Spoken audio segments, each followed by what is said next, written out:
नमस्कार, एनकेएम न्यूज़ में आपका स्वागत है। मैं हूं संदीप शर्मा और मेरे साथ आम आदमी पार्टी के विधायक राजेश गुप्ता हैं। आज दिल्ली नगर निगम के जो चुनाव थे उसमें जो है वो निर्विरोध रूप से जो है वो शैली ओबराय को जो है वो महापौर चुन लिया गया है। आले इकबाल जो है वो उप महापौर बन गए हैं। शिखा राय ने अपना नाम वापस ले लिया है।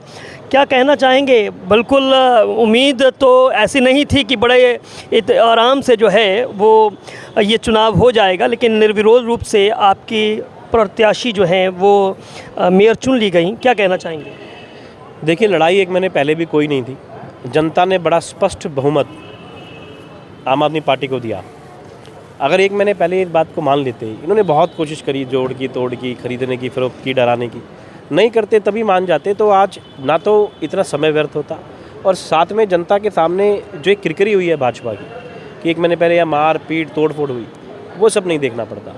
लेकिन चले, देर आया दुरुस्त आया। मेरा ये मानना है कि कम से कम अब 5 साल इस सदन को अच्छे तरीके से चलने देंगे। जनता ने जो जनादेश माननीय अरविंद केजरीवाल जी को दिया है, उनकी टीम को दिया है, उसको चलने देंगे।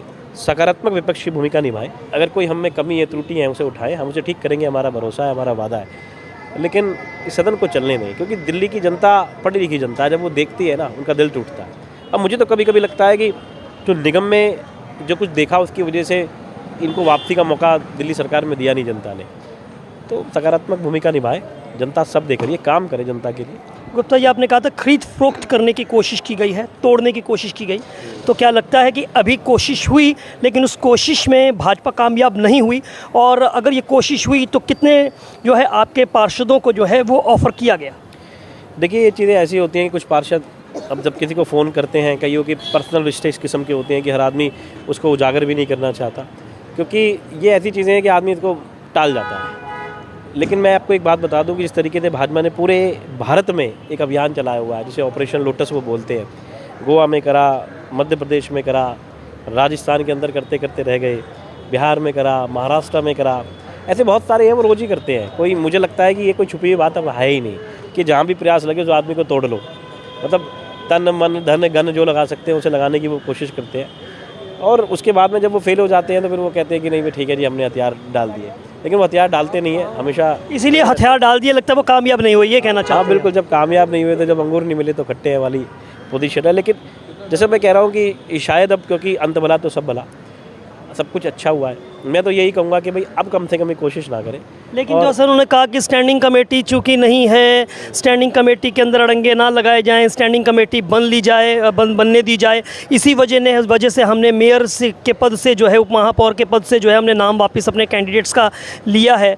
तो आपको ये जो तर्क वो दे रहे हैं, ये तर्क से आप कितना इत्तेफाक रखते हैं? नहीं, मैं फिर कह रहा हूँ, मैं तो क्या तर्क से इत्तेफाक रखूँगा। गली गली में बच्चा जानता है कि चाहे निगम का चुनाव हो, चाहे ग्राम पंचायत का हो, कि भाजपा ने इस बात ये ठाना हुआ है कि विपक्ष को पूरी तरीके से सफाया कर दो, चाहे जैसे मर्जी करो। लेकिन जब वो पूरी तरीके से रह ही जाते हैं तब आपके पास चारा क्या बचता है? तो मेरा ऐसा मानना है कि अगर फिर 5 साल वो कोशिश तो करते रहेंगे। लेकिन फिर भी मैं कहूँगा, मैं तो हाथ जोड़ के प्रार्थना करूँगा आपके माध्यम से भी, क्योंकि ना करें, काम करें। इतना ध्यान अगर जनता में लगा दोगे ना, तो देश दुनिया के आगे हिंदुस्तान का एक नाम होगा। दिल्ली एक ऐसा शहर बन के निकल सकती है जो लोग कहें कि वाह क्या सिटी है। आज ऐसा माहौल नहीं है, तो मिलके काम करें। मैं बार बार कह रहा हूँ, हमारी कमी है तो हमें बताएं, हम उसको ज़रूर ठीक करेंगे। गुप्ता जी, मेरा एक सवाल है, ये जो अभी मुद्दा आ रहा है कि ऐसा प्रस्ताव जो लेकर आप आ रहे हैं जिसमें बाइफर्केशन किया जा रहा है, दिल्ली सरकार दिल्ली नगर निगम के कामों में अतिक्रमण कर रही है, पीडब्ल्यूडी की रोड्स को जो है वो दिल्ली सरकार को जो है वो देने की कोशिश की जा रही है, जिनकी साफ़ सफाई जो है हमेशा एमसीडी करती रही है। तो इस पर आप क्या कहना चाहते हैं? देखिए, जो सड़क एमसीडी के पास है, अब बड़े कमाल की बात है कि सड़क तो पीडब्ल्यूडी की सफाई कर रही है, एमसीडी एंक्रोचमेंट हो जाती है तो एमसीडी हटा सकती है, पीडब्ल्यूडी का कुछ कर नहीं सकता।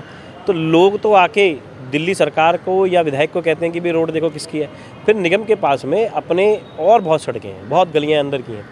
अपना काम बाइफर्केशन नहीं है, ये अपने काम की जिम्मेवारियों को समझना है। जो पीडब्ल्यूडी की रोड है उनसे पीडब्ल्यूडी साफ़ करें, बड़ी सिंपल बात है। लाइटें भी पीडब्ल्यूडी देखती है, वहाँ पर एंक्रोचमेंट भी पीडब्ल्यूडी देखे, उनकी रोड है ना। जो एमसीडी की उसे एमसीडी देखे, इसमें तो मुझे लगता है कोई प्रॉब्लम है नहीं। अब जो डीडीए की होती है तो डीडीए ही देखता है ना, उसमें हम तो नहीं घुसते, हमने डीडीए की। तो जिसका जो काम है वो उसे करे। अब बाइफर्केशन आप इसे कह रहे हैं, लेकिन मेरा कहना है कि हिंदुस्तान का जो संघ का जो संघात्मक जो ढांचा है वो संघीय ढांचा बना ही इस तरीके से है कि ये इसके काम है, ये इसके काम है, इसके काम है। ये इसलिए करे जाते हैं कि आपको जितना काम मिला है वो उसे अच्छे से कर लें। लेकिन जो साफ़ सफाई का काम है पीडब्ल्यूडी की रोड्स पे, डीडीए की रोड्स पर, ये जो है ये पहले एमसीडी करती थी, इसके बारे में थोड़ा सा स्पष्ट करें। हाँ, पहले रोड भी एमसीडी या सीपीडब्ल्यूडी के पास हुआ करते थे। मैं आपको बता दूं कि 2012 के कॉमनवेल्थ से पहले जब शीला दीक्षित जी ने, जो उस वक्त की तत्कालीन मुख्यमंत्री थी, इन बहुत सारी सड़कों को सीपीडब्ल्यूडी और उससे पीडब्ल्यूडी में ले लिया, एमसीडी से खासतौर के। जो बड़ी सड़कें थी 60 फुट और उससे चौड़ी, क्योंकि उनके रखरखाव एमसीडी नहीं कर पाती थी, उस वक्त की शीला दीक्षित जी का भी मानना था। इसलिए आज पीडब्ल्यूडी के रोड आपको बहुत अच्छे दिखेंगे, कम से कम खड्डों की मैं बात कर रहा हूँ अभी। लेकिन साफ़ सफाई, इंक्रोचमेंट की बड़ी समस्या है।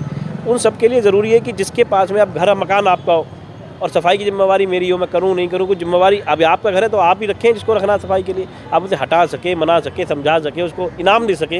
मैं तो एक पॉजिटिव बात करता हूँ हमेशा, इनाम ही दे सके, ये बात बहुत अच्छा काम कर रहे हो, हम वो भी नहीं कर सकते।